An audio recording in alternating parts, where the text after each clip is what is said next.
지난 한 주일 동안 건강하셨습니까? 여러분의 건강지킴이 TV닥터 인사이드 곽동훈입니다. 더워서 땀 많이 흘리시죠? 여름에 땀 흘리는 건 충분히 정상적인 일이긴 합니다만은 땀으로 인해서 축축해지거나 흥건해지면 이건 싫습니다. 심지어는 치료를 받아야 하는 경우도 있다고 합니다. 오늘의 주제 바로 다한증입니다.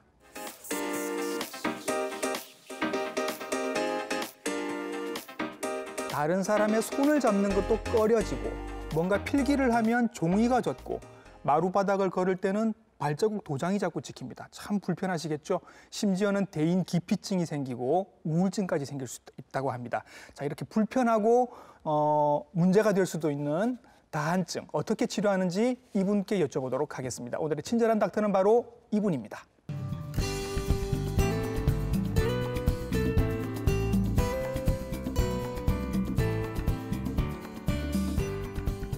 네, 스튜디오에 나와 계십니다. 흉부외과 전문의 방정희 선생님이십니다. 선생님 안녕하십니까? 네, 안녕하십니까. 동아대학교병원 흉부외과 방정희입니다. 네, 선생님 반갑습니다. 자, 선생님 오늘 땀 얘기 우리가 할 건데 참 이거 여름 되면 귀찮습니다. 예. 근데 귀찮은 땀이 의외로 하는 역할이 굉장히 많다고요. 예, 맞습니다. 네. 땀은 뇌에서 체온을 조절하기 위해서 정상적으로 피부에서 나오는 현상입니다. 예. 체온을 냉각시킴으로 인해 가지고 고온에서 생존을 할 수 있게뿐만 아니라 네. 땀이 피부의 보습, 항균, 각질 제거 이런 기능까지 하고 있습니다. 그렇죠. 체온 조절이라는 굉장히 중요한 기능도 하고 각질 제거 기능도 하는군요. 예. 예. 땀 안 흘리면 큰일 나는 거죠, 사람은. 예. 이렇게 땀은 굉장히 중요한 역할을 하고 흘리는 게 정상적인 겁니다. 근데 오늘 저희가 모신 이 선생님께서는 피부과 선생님이 아니시고 흉부외과 선생님이십니다. 흉부외과 선생님을 모신 이유가 저희가 있죠. 다한증을 치료하는 치료 방법 중에 하나로서 최종적인 방법이 흉부외과에서 흉추, 교감신경 절제술을 하기 때문에 수술. 예, 제가 나오고 있습니다. 그렇죠. 오늘은 수술에 대한 얘기도 많이 나눠볼 겁니다. 그러면 이제 다한증에 대한 얘기를 본격적으로 한번 할 건데 이분들이 정말 땀을 많이 흘리신다고 하는데 저는 그 정도는 아니라 감이 잘 안 옵니다. 어느 정도 땀을 흘리시는 거예요, 이분들이?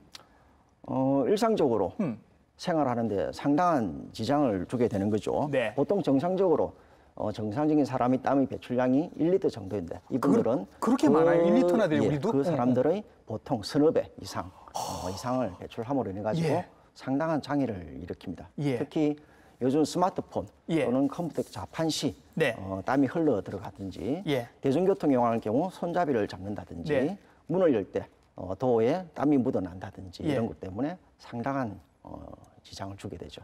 그러면 손가락에 땀이 나서 밀어서 잠금 해제가 안 되고 버스 손잡이 같은 걸 잡고 있다가 놓으면 다른 분이 잡을 때 제가 굉장히 미안해지고 이거는 뭐 손잡이도 마찬가지일 것 같아요. 그죠? 네. 이런 일들이 생긴다는 겁니다. 그럼 이런 분들이 도대체 얼마나 많을까 궁금해집니다, 선생님. 얼마나 많아요? 미주의 통계에 따르면 일반인 중에서 한 4.8에서 5% 정도. 그리고 유럽에서는 0.6에서 한 1% 정도, 동남아 지역에서는 한 3% 정도 된다고 하고 있습니다. 그래서 물론 이 환자들, 이 대상인들은 진단을 할 때 주관적인 요소가 많이 있기 때문에 조금 과소평가 됐을 수도 있고 남녀 비율은 비슷하다고 되어 있습니다. 하지만은 여자들이 미용상에 관심이 많기 때문에 아무래도 여성 환자들이 병원을 많이 찾는 걸로 알고 있습니다. 남녀 비율은 사실은 비슷하다. 제가 보기에는 제 주변에 조금 이렇게 몸집이 좀 있으신 남성분들이 땀이 조금 많은 것처럼 보이긴 한데 의외로 남녀 비율이 거의 비슷하다. 그 여성분들은 좀 잘 숨기시나 봐요, 이런 거를. 어떻습니까? 아무래도 미용적인 면이 있겠죠. 여성분들이 화장을 많이 하게 되고 그런 면이 아무래도 많이 작용을 할 것 같습니다. 그럼 선생님의 진료실을 찾아오실 때 이분들은 보통 어떤 것까지 다 해보고 어떤 상태로 오십니까? 대부분의 경우에는 이제 본인도 인지를 하겠지만은 보호자분들이 옆에서 볼 때 인지를 많이 하게 되죠. 너 이래 갖고 안 된다, 병원 가봐라. 그렇죠. 이제 그래 되고 대부분 이제 개인 병원에서 일반적인 치료 또는 민간적인 치료 이런 걸 받다가 또는 한방 치료까지 하다가 수년간 진단 후에 보통 많이 찾아오게 됩니다. 고생 다 하시고 그렇게 오시는군요. 자, 그러면 누구한테는 이 다한증이 생기고 누구한테는 안 생기는지 원인이 궁금해집니다. 선생님. 왜 생기는 건가요? 원인은 잘 모릅니다. 예. 아직까지 정확한 병의 기전은 모르는 상태고 예. 단지 원인이 잘 모르는 이런 다한증의 90%가 1차성 다한증인데 네. 아마도 이 다한증이 어떤 자율신경계의 복합적인 어떤 기전의 문제인 것 같습니다. 그래서 예. 1차성 다한증 같은 경우에는 대부분 이제 손, 발, 예. 겨드랑이에 이렇게 양측성으로 나타나고 예. 주로 어떤 낮에 주로 또 정신적인 네. 어떤 이런 데 많이 작용을 합니다. 예. 그리고 2차성 다한증 같은 경우에는 어떤 병, 예를 들면 갑상선 기능 한증증이나 당뇨 또는 종양 네. 이런 것들 이후에 나타나는 경우도 있고 특히 이제 약물, 정신계통 약물, 네. 우울제 또는 알코올 예. 이런 거 섭취 후에 나타나기도 합니다. 그 1차성 다한증이 보통 많다고 하셨으니까 유전 경향도 있습니까, 선생님? 조금은 어때요? 유전 경향도 있습니다. 이 가족력이 한 3분의 1에서 2분의 1 정도에서 예. 가족력을 가진 환자들이 있습니다. 그러면 가족력이 있다면 선생님 아주 어릴 때부터 이게 나타나나요? 발병 연령은 사람마다 차이가 있는데 보통 예. 사춘기 이전에 많이 발병을 하게 되죠. 사춘기 이전에 학교 다닐 때 이게 나타나기 시작하면 이게 친구들한테 조금 놀림을 받을 수도 있을 것 같고 예, 맞습니다. 예, 감정적인 좀 스트레스도 많이 받을 것 같습니다. 멀쩡하던 사람도 스트레스를 받으니까 갑자기 땀을 막 비오듯이 흘리는 경우도 봅니다. 예. 이게 정신적인 스트레스가 영향을 많이 줍니까? 맞습니다. 예. 정신적인 요인도 상당히 작용을 하고 예. 그에 대해서 이제 아직까지는 그 정확한 원인은 기전에 대해서는 잘 모르고 있는 상태입니다. 정확한 이유는 알 수 없지만 스트레스가 있을 경우에 다한증이 더 심해진다라고 말씀을 하셨습니다. 자, 그러면 어느 부위에 주로 땀이 많이 나는지요? 그거 한번 여쭤보고 싶습니다. 네. 발병 부위는 예. 이 발병 연령에 따라 조금 차이가 납니다. 그래서 예. 보통 사춘기 이전에 발병한 경우에는 예. 손, 발 이런 부위에 손발, 호박이 됐고 사춘기 그 외에 이전에. 예. 겨드랑이, 얼굴 이렇게 네. 나타납니다. 어. 그리고 사춘기 이후에 보통 발병한 경우는 주로 이제 겨드랑이, 네. 그다음에 발바닥, 손바닥, 얼굴 이런 식으로 나타나고 예. 전체 연령에서 나눠보면은 거의 대부분의 환자가 반수 이상에서 네. 겨드랑이, 예. 그 외 발바닥, 손바닥, 얼굴 순으로 나타나게 됩니다. 음. 그래서 특히 이제 손바닥과 발바닥이 같이 나는 경우 네. 또는 손바닥과 겨드랑이 같이 나는 경우가 한 20%에서 보고되고 있습니다. 예. 여러 가지로 조합이 가능한 모양이네요. 이게 예, 보니까. 그러면 선생님 왜 우리 표현 중에 왜 인중에 땀 난다라는 얘기 있지 않습니까? 그렇죠. 예. 인중에만 땀이 나는 경우도 있습니까? 예, 있습니다. 아, 그래요? 예. 그리고 겨드랑이에 땀이 이제 있으신 분들은 고민이 하나 더 있지 않습니까? 이게 액취증이라고 예, 해서 이제 또 맞습니다. 냄새 걱정까지 또 하셔야 됩니다. 예. 예. 다한증과 액취증이 이제 같이 동반되는 경우도 있죠. 예. 있고 또 액취증만 또 따로 나는 경우도 있고 그래서 액취증과 다한증은 이 분비하는 이 안에 땀샘이, 냄새샘이 달리 돼 있습니다. 그렇기 때문에 간혹 가다가 액취증과 다한증이 같이 호소하는 그런 환자들도 있죠. 바보 같은 질문입니다. 매운 거 먹고 땀 나는 건 이거랑 관계 없는 거죠? 관계 있습니다. 그래요? 예. 예. 어떻게 관계가 있는 거죠? 관계 있습니다. 네. 매운 거, 뜨거운 음식 또 예. 하나의 다한증의 유발 인자가 될 수가 있습니다. 아, 그렇습니까? 그냥 여쭤본 건데 이게 또 이렇게 얻어 걸리네요. 예. 그리고 이렇게 많이 나는 부위가 이제 손바닥, 발바닥, 얼굴, 겨드랑이 이렇게 말씀해 주셨는데 온몸에서 다 나는 경우도 있습니까? 예, 있습니다. 그래서 온몸에 다 난다는 경우를 보통 우리가 이 제너럴, 전반 일반적인 다한증이라 하는데 예. 대부분 그런 경우는 아까 말한 손발 부위 다한증하고 달라서 예. 다른 선행 질환이 있는 경우가 많이 있습니다. 예, 그래서 2차성 다한증일 가능성이 많다는 거죠. 그렇군요.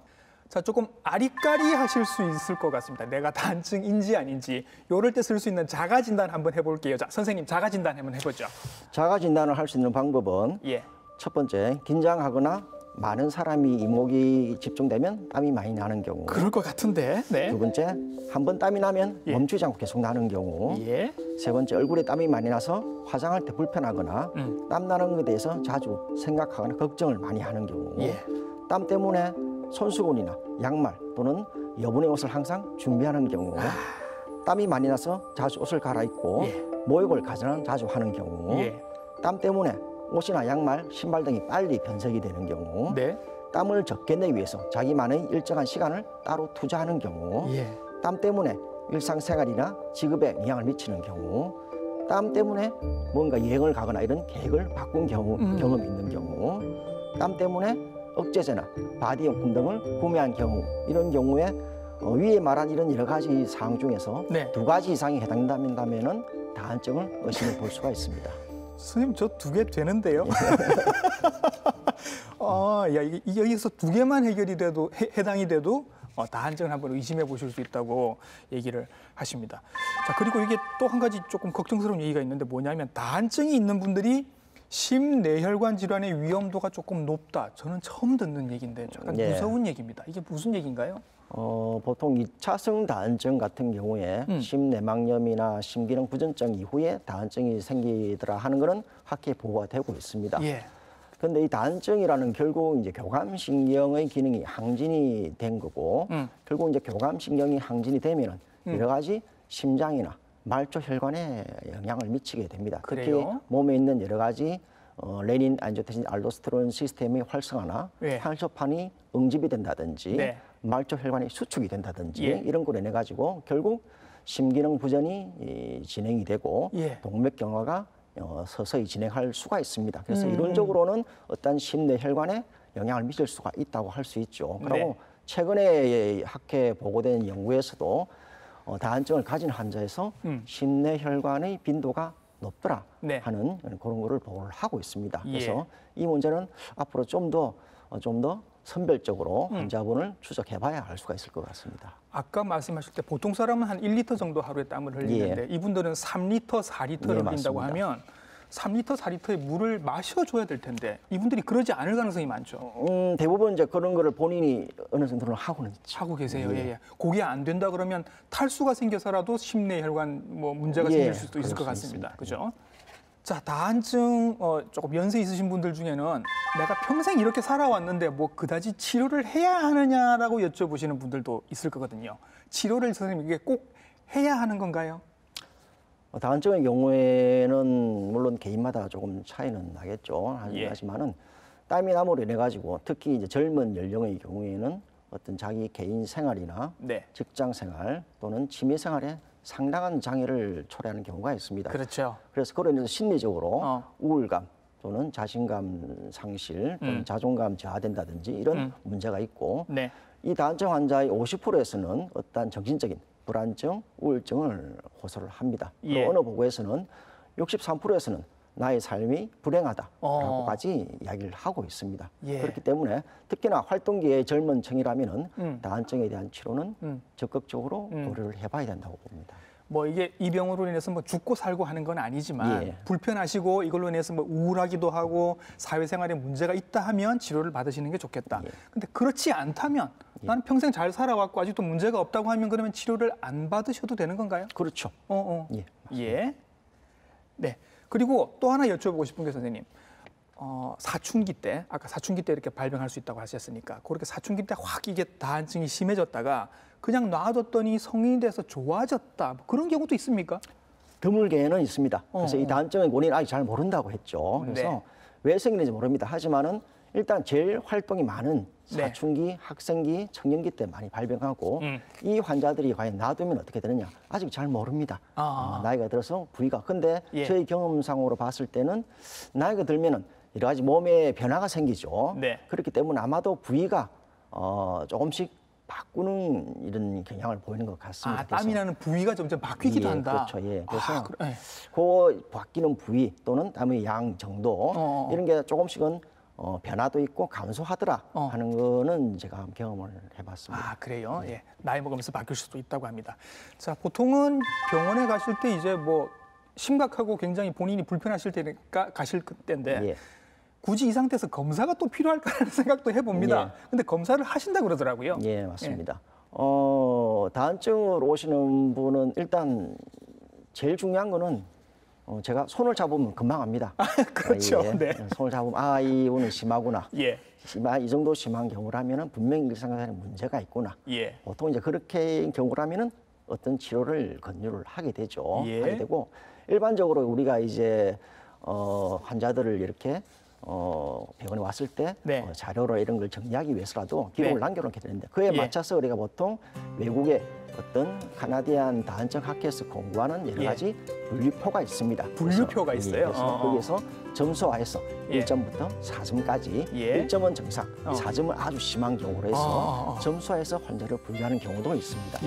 있고 그 외에 이제 하는 방법은 객관적인 방법은 예전에 전통적으로 해왔던 녹말가루 테스트가 있습니다. 그래서 이거는 다한증이 있는 부위에 요오드를 바른 다음에 그 요오드에 녹말을 이렇게 뿌립니다. 그렇게 되면은 그 땀이 나는 부위가 아주 보라색으로 착색이 되는 경우가 있죠. 그래서 그런 정량화, 시각적으로 확인하는 방법이 있고 그 외에는 땀 나는 부위에 거름 종이를 얹어서 그 땀을 흡수해서 무게를 재는 또 중량하는 방법이 있습니다. 땀의 무게를 잴 수도 있고요. 그렇죠.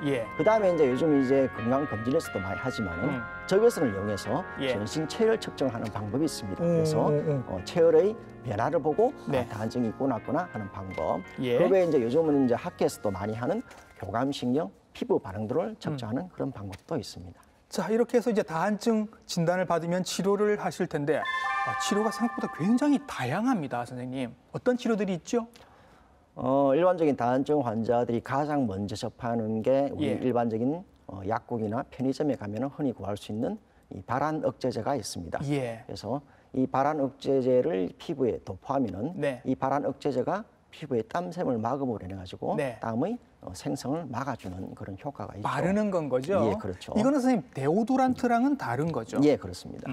그래서 이 발한 억제제는 주로 이 자기 전에 피부를 완전히 깨끗이 씻고 건조시킨 다음에 바르는 게 가장 효과적이고 이거는 사람에 따라서는 약간의 피부 알레르기가 있기 때문에 반드시 그날 다음날 아침에는 씻어주는 게 좋습니다. 잘 때 바르고 아침에 일어나서 씻고 하는 그런 바르는 약이 있군요. 그래서 대부분 처음에는 퍼스트 치료 방법으로 이 발한 억제제를 이걸 가장 먼저 써본다는 거죠. 써보는 거죠. 그 외에 이제 이것 가지고 좀 뭔가 해결이 안 된다. 그러면은 이제 병원에 오셔가지고 어떤 약물 복용을 하게 되는 거죠. 먹는 약 같은 거, 바르는 약도 있고 뭐 그런가요? 그래서 먹는 약 같은 경우에는 결국은 이제 몸의 여러 가지 교감신경의 작용을 억제시키는 효과가 있고 사람에 따라서는 차이가 있지만은 상당히 어느 정도는 효과가 있습니다. 있고 이런 경우는 이 약을 먹게 되면은 땀만 나게 하는 게 아니고 이 교감신경이 작용하는 여러 가지 다른 장기도 영향을 미치게 됩니다. 대표적인 게 입이나 코가 눈이 건조해지는 것 또는 내장계통에 변비가 생긴다든지 또는 배뇨와 장애가 온다든지 이제 그런 경우가 있죠. 땀만 말리는 게 아니라 이제 눈물도 말리고 침도 말리고 이래가지고 그걸로 인해서 여러 가지 부작용 같은 거를 또 호소하시는 분들도 있고 이런 약들을 쓰실 때는 전문 약품입니다. 그렇죠. 요거는 선생님께서 처방을 해주셔야 드실 수 있는 약입니다. 또 다른 치료들요. 그래서 이러한 발한 억제제나 경구약제가 안 되는 경우 이제 그 다음으로 조금 더 이제 친숙적인 방법이 이제 이온 영동법, 이온 영동법, 보톡스 치료 이런 것들이 보톡스 있죠. 치료, 그래서 이온 영동법 같은 경우에는 손이나 발바닥의 다한증 같은 경우에 전기 자극이 가해서 어떤 특정한 이온이나 약물을 피부에 투입을 시킵니다. 그로 인해 가지고 발한을 억제시키는 거죠. 요걸 제가 그림을 조금 본 적이 있는데 물이 찰랑찰랑하게 이렇게 담아놓고 손을 이렇게 담그고 있으면 약간 전기가 오는 것 같은 약간 그런 느낌이 있다고 하더라고요. 맞습니다. 이렇게 해서 어떻게 땀이 막아지는 거죠, 선생님? 그래서 이거는 보통 1회에서는 효과가 잘 없고 보통은 최소한 한 6회에서 10회 정도는 반복을 해야 효과가 있고 이걸 하게 되면은 일단은 사람에 따라서는 피부 알러지 또는 약간의 통증 또는 이제 손 발바닥에 상처가 있는 경우는 조금 하기가 어렵겠죠. 그렇겠죠. 그런데 대신에 누구나 좀 쉽게 할 수 있고 큰 환자분한테 장애 없이 할 수가 있는 거죠. 요게 심지어는 뭐 가정용 기기가 나와서 가정에서도 가능하다고 얘기를 들은 것 같습니다. 그래서 근데 이제 문제는 이거는 영구적인 땀샘을 억제시키는 게 아니기 때문에 앞으로 증상이 있을 때마다 수시로 반복을 해야 되는 그런 문제가 있죠. 그런 불편함이 좀 있고. 그다음에 이제 의료기에서 또 많이 하고 있는 게 이제 보톡스. 보톡스 주입하는 방법입니다. 보톡스는 이게 이제 사각턱만 고치는 게 아니라 그렇죠. 맞습니다.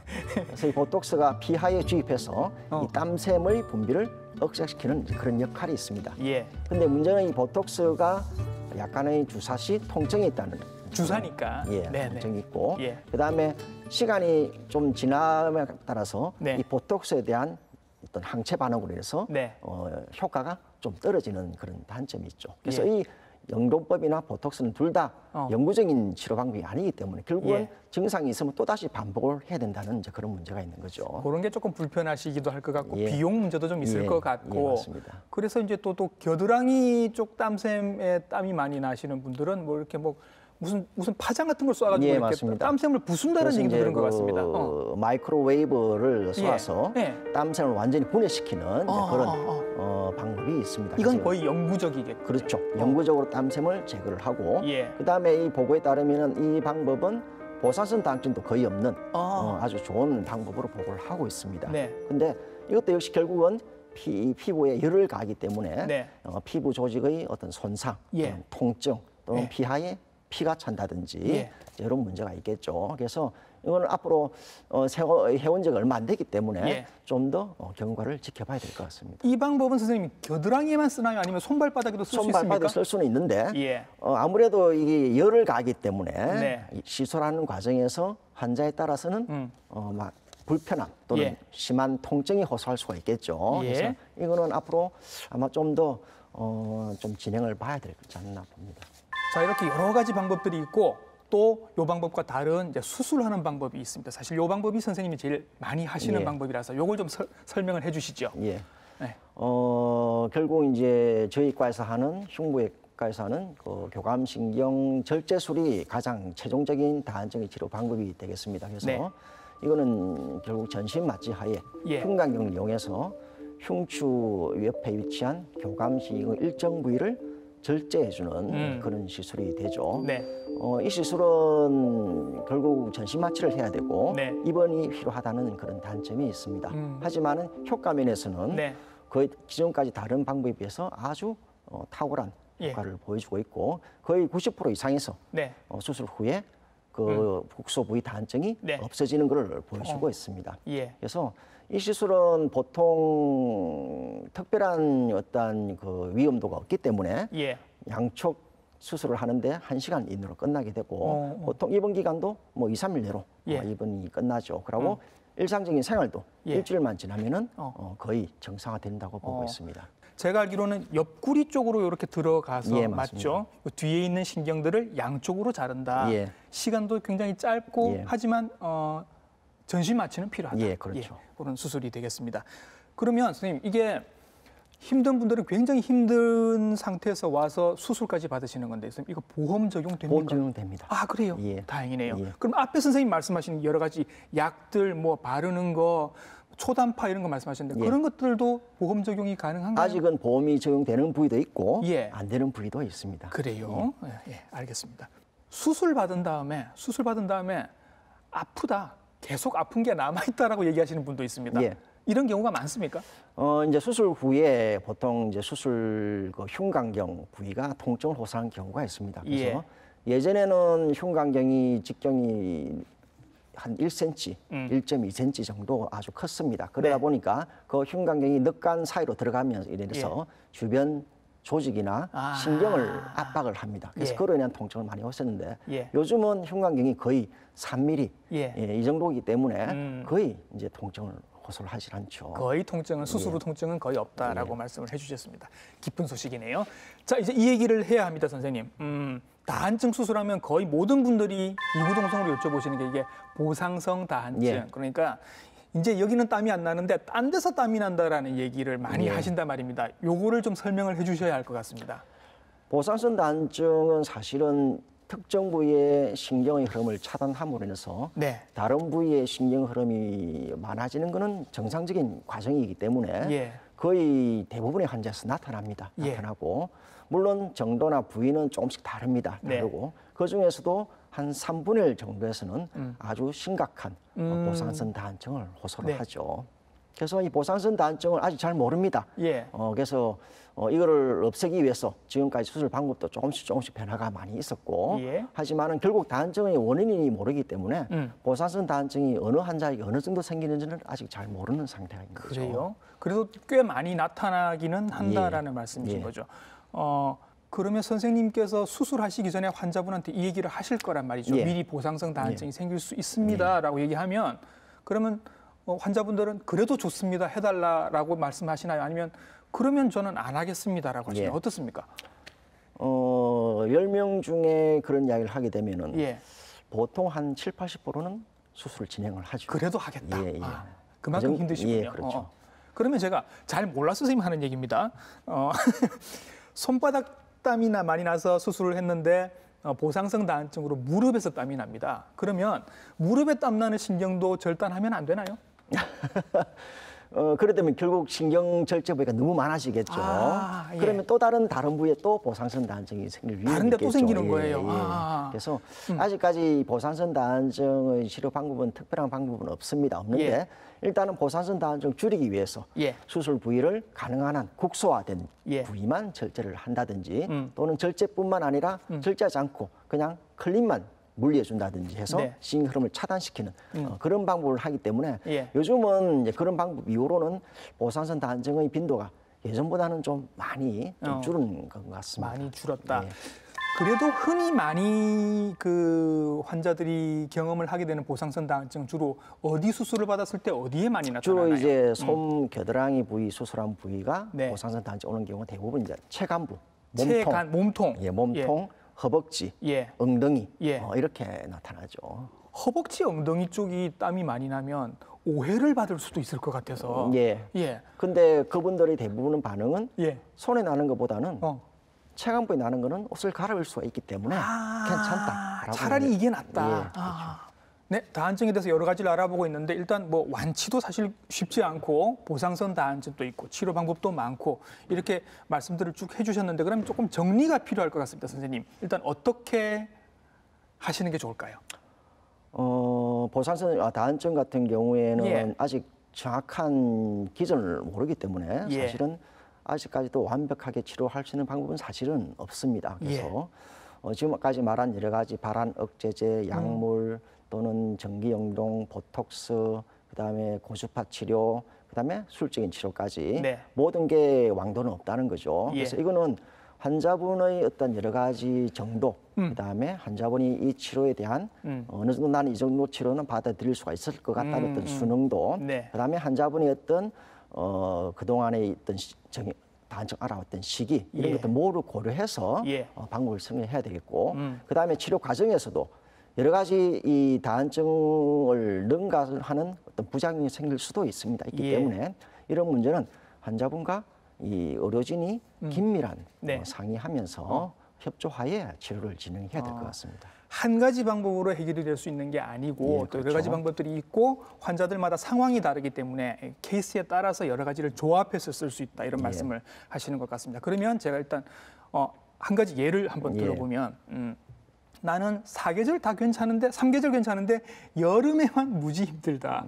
이런 경우에도 꼭 뭐 수술을 해야 되고 그런 건가요, 선생님? 아까 제가 선미의 말씀 잠깐 드린 자가진단법 그 10가지에 2가지가 된다면은 해당이 되겠죠, 여름에는. 그렇다면 네. 고려를 해봐야 되는 거죠. 고려를 해봐야 된다. 그다음 이런 경우도 있습니다. 다 괜찮다 나는 다 괜찮은데 긴장을 많이 하는 상황, 바이어를 내가 만났다. 혹은 어디서 발표를 해야 된다. 사장님 앞에서 프리젠테이션을 해야 된다. 이런 경우에만 비 오듯이 땀을 흘리는 분이 있단 말이죠. 이런 분도 수술이나 뭐 여러 가지 뭐 초단파 치료 이런 것들이 필요할까요? 그런 분들이 간혹 이제 진료를 받으러 옵니다. 그래서 네. 그런 분들한테는 대부분의 그런 경우는 심리적인 요인에 작용하는 거고 예. 그렇기 때문에 제가 그런 경우는 그런 발표나 그런 모임에 가게 된 경우에는 네. 가능하면은 발한 억제제나 네. 경구용 약을 복용을 해보는 게 도움이 되겠다고 제의를 해드리죠. 그런 경우에만 쓸 수 있는 예. 약을 쓰시면 예, 된다. 예. 이런 방법들이 또 있겠네요. 심지어 이런 분들 선생님 땀이 많은데 동상 걸린다는 얘기가 무슨 얘기입니까? 땀이 나무로 인해 가지고 예. 체온이 소실되겠죠. 예. 특히 외부에 노출되는 경우, 추운 겨울인 경우에는 땀으로 인해 가지고 손발이 얼겠죠. 겨울에도 땀이 그렇죠. 나는군요. 특히 이제 이런 경우는 사실은 이제 지금 군생활 하시는 분들, 전방에서 하시는 분들이 상당한 장애를 호소할 수가 있겠죠. 선생님 그러면 군인들은 이러면 안 되잖아요, 선생님. 맞습니다. 이런 분들은 군생활 힘들 것 같은데. 다한증 같은 경우에는 사실은 정도에 따라 달라지지만 예. 군 면제까지도 가능합니다. 그래요? 예. 와, 자, 땀 많으신 분들 여전히 힘드실 텐데 그분들이 이 여름을 좀 현명하게 나실 수 있는 무슨 예방책 같은 게 좀 있을까요, 선생님? 가능하면은 이제 일반적인 비누보다는 네. 피부를 좀 진정시키는 연고나 크림을 사용을 하는 게 좋겠죠. 예. 그리고 자기가 손발에 땀이 많이 나는 경우라면은 가능하면은 땀을 자극하는 여러 가지 음식, 예. 뜨거운 자극적인 음식을 피하는 게 좋겠죠. 매운 거 이런 네, 거. 그렇죠. 네. 그다음에 옷을 입는데도 가능하면은 합성 섬유로보다는 예. 이제 면으로 된 옷을 입는 땀 게 흡수 잘 되는 걸로. 예, 그렇죠. 네. 그런 걸 하게 되고 특히 이제 겨드랑이 밑에 같은 경우에는 너무 밀착된 옷 예. 말고 좀 더 헐렁한 옷을 입도록 하는 게 도움이 되겠죠. 오버사이즈. 예. 그리고 땀 자국이 쉽게 표가 나는 그런 옷을 입으면 안 되겠죠. 흰 옷들이 그래요, 흰 예, 옷들이. 그래서 그런 것들을 좀 피하는 게 좋고 예. 그다음에 최소한 하루에 2번은 양말을 갈아 신는다든지 예. 수시로 발에 파우더를 바른다든지 하는 그런 위생 관리도 꼭 네. 필요하겠습니다. 예. 그리고 우리가 보통 합성 물질보다는 어떤 면이나 또는 가죽, 직물로 된 그런 신발을 착용하는 게 아무래도 도움이 되겠죠. 네. 그다음에 이제 시중에 파는 여러 가지 약물 중에서 이 발한 억제제, 네. 발한 억제제는 땀을 억제하는 거고 데오드란트 같은 이 냄새 제거제는 냄새를 없애주는 겁니다. 그래서 그거는 그 두 가지는 본인의 정상에 맞춰서 네. 적절하게 사용을 하면 되겠습니다. 예, 이런 여러 가지 생활 수칙들이 있습니다. 이렇게 한번 해보시고 그래도 안 되겠다 하면 그냥 선생님을 찾아가셔서 한번 진단을 받아보시기 바랍니다.